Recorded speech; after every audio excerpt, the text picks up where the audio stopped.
If you click on this video, you are dreaming of Italy, Rome, Florence, Venice, or maybe the iconic Amalfi coast. Planning your first trip can be overwhelming, but with the right steps, it can be smooth and unforgettable, a real trip of a lifetime. I'm Angel Castellanos with the Tour Guide. We offer tours in Italy and Europe's best destinations. In this episode, we're giving you a simple 5-step playbook: when to go, how to book your flights, where to stay, how to organize your days, and how to navigate Italian culture with confidence. So stick around until the end because you will leave with a complete step-by-step guide on how to plan your trip to Italy.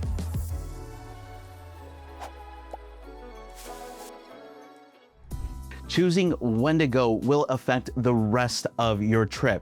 So let's talk about choosing the right dates, when to go, before we even discuss flights.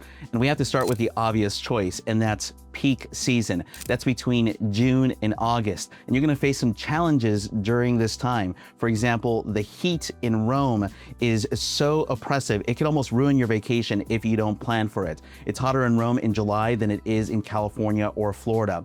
You're also gonna find limited availability because everyone is there, peak crowds, sites are gonna sell out, mega monuments are gonna be crowded, and everything is super expensive. But the flip side of that is that this is when Italy is just firing on all cylinders. You're gonna have long daylight hours, the outdoor cafes are open, the nightlife is buzzing. Also, this is the best time to go when you want to experience beach clubs or stay in a hotel with pools and go swimming in the ocean. So there's definitely a flip side to this. And if you need to plan for the peak season, we're here to help you out. We have plenty of videos and our guidebook with lots of tips to help you mitigate some of these challenges. Now, the opposite season is low season, which is typically between November and March. And you'll find cooler temperatures, less crowds, more availability, and better prices. But the downside is that you will get shorter days with less daylight hours, which means less time outside, which is, sometimes not the greatest in Italy, and you will have to pack a raincoat. So this is when Venice floods, and it's the wettest months of the year for Rome and Florence.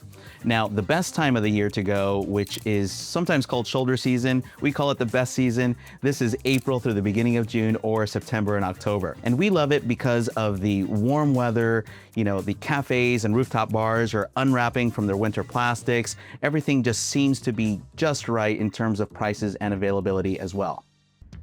Milan Malpensa and Rome's Leonardo da Vinci Airport in Fiumicino are the biggest airline hubs in Italy, with the most flights and the most direct flights to and from North America. Each have trains, taxis, and buses that'll take you directly into the city center. The Naples Airport and Venice airports are also worth considering, although the Venice Airport will be more expensive to fly in and out of. The Naples Airport continuously has more flights added year after year and more direct flights from the USA starting in 2025. Since you're covering a lot of ground on your first trip to Italy, you'll want to book what's called an open jaw ticket. This is the way we do it, which means you fly into one place and out of the other. It's the pro move because it's going to save you a whole travel day. That way you don't have to spend 4 to 5 hours on the train getting back to your origin city. But more on trains in just a little bit. If you're traveling during the best season, which is that shoulder season between April and May and September and October, you want to book at least 72 days in advance, according to Google, to get the best possible price for your flight. If you're traveling during high season, peak season, which is between June through August, you want to book at least 120 to 160 days in advance for great prices. And if you're traveling during the fall and winter low seasons, you can start searching 60 days in advance and book no later than 50 days prior to your travel for the best possible prices. All right, now that we've chosen our dates and we know when we need to book, let's go ahead and book our airfare. And we start with Google Flights because it's such a powerful search engine and it casts such a wide net when it comes to airfare. And you're allowed to search for up to 5 different airports at one time.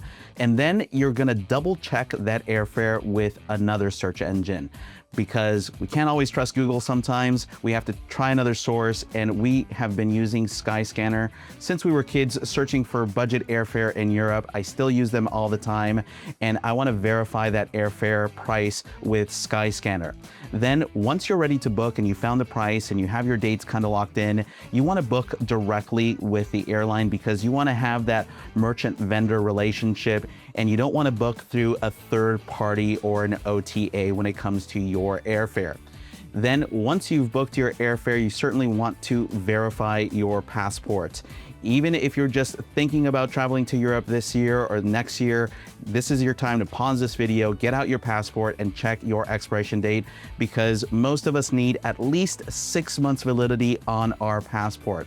Then, if you're traveling with a family or have lots of luggage, once you've booked your airfare, go ahead and book your transportation from the airport into the city center. Even if you're looking to splurge a little bit, this is a worthwhile expenditure because you might arrive tired, jet lagged, especially if this is your first trip. You want to make that trip into the city center from the airport as seamless and smooth as possible. So book a driver, skip the taxi. If you're enjoying these tips and the information we're sharing with you, go ahead and hit that like button and definitely subscribe, share with your traveling friends so we can keep bringing you great content. Choosing where to stay in Italy isn't just about where you're gonna lay your head or even store your bags. The best thing that you can do for yourself to get the best price and the best availability is to book early. It's not outrageous to say that if you're traveling during peak season, June and August, you want to book 6 months in advance. If you're traveling in shoulder season, give yourself 3 to 4 months in advance to book that hotel or accommodation type so you get the best possible price or availability. Now, when it comes to prices, Venice and the Amalfi Coast will be the priciest and have the most impact on your wallet when it comes to your accommodation types.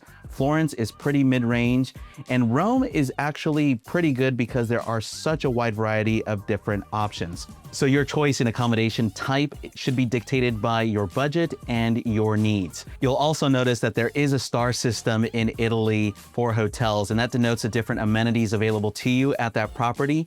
But you have to take it with a grain of salt because in my opinion, a 3-star hotel beats a tired 4-star hotel any day of the week. So you have to check out the reviews, check out the photos. We have plenty of where to stay videos, and in our online guidebook, we have where to stay articles broken down by neighborhood because choosing the right neighborhood is just as important as choosing the right place to stay. So be sure to check those out. All right, here we are. We've booked our flights, we've booked our accommodation, and the next thing that you definitely need to book before you leave are all the sites and mega monuments that you're traveling so far to see. The last thing you want to do is waste your valuable vacation time in line or figure out that something is sold out. But before we even do that, we have to strategize in terms of time management because a lot of these tickets and tours are timed. So we have to figure out how we're going to strategize our day.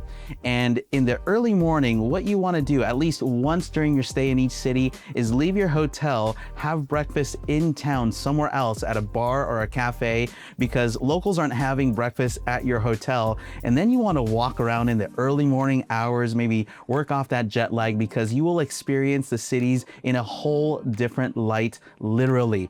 Then in the morning, that's when you want to do your major sightseeing, see those mega monuments. And in the early afternoon, spend your time indoors if it's hot or explore the neighborhoods, do some shopping if you're a shopper. If the weather is good, have a long coffee or a long drink in a cafe.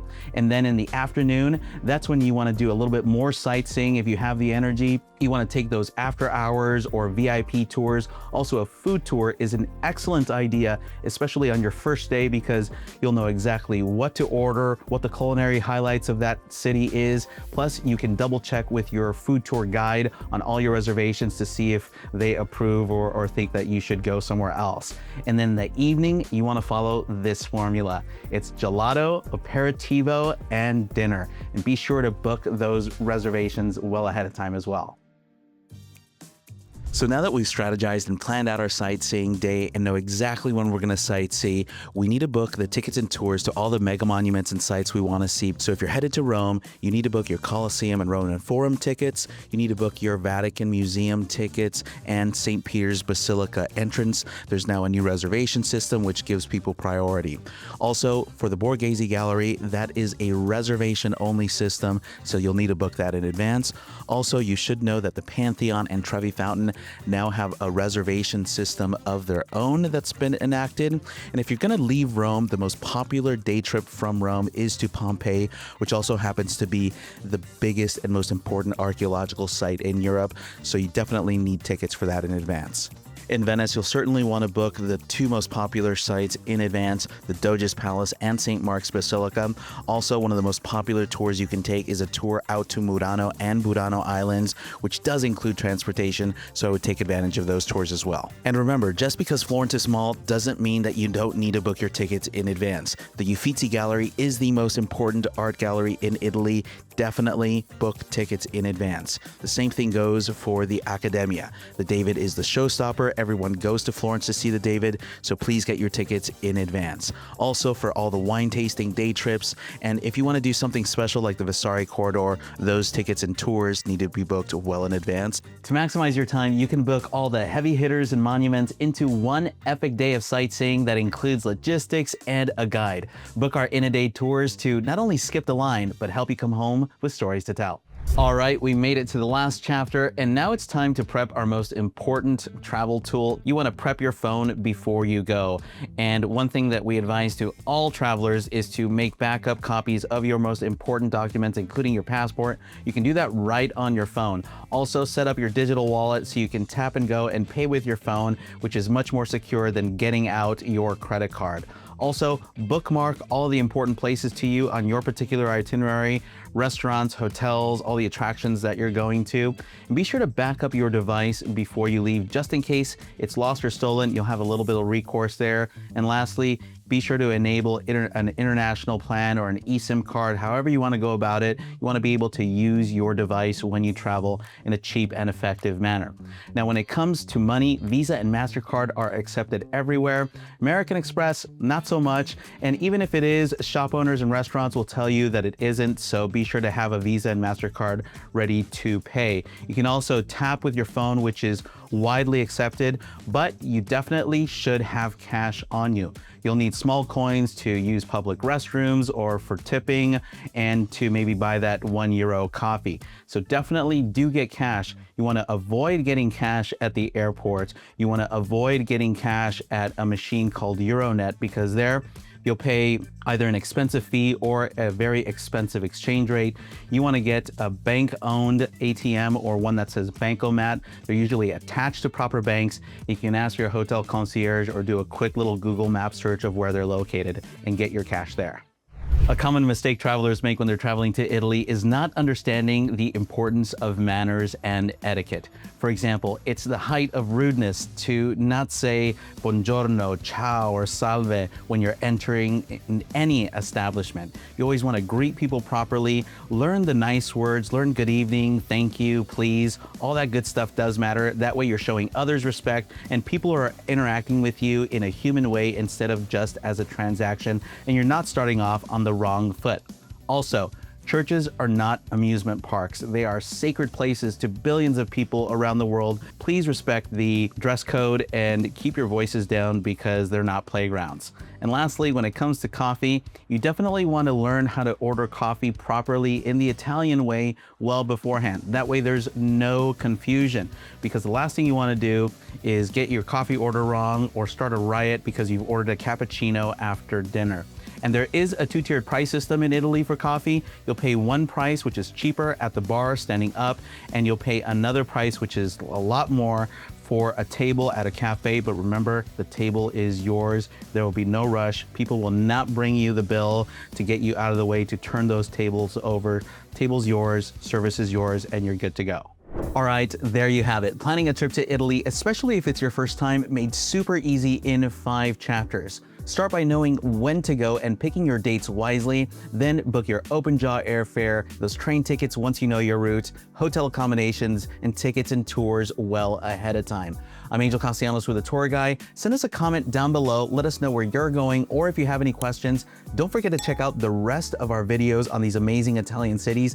Please share and subscribe, and we wish you very happy travels.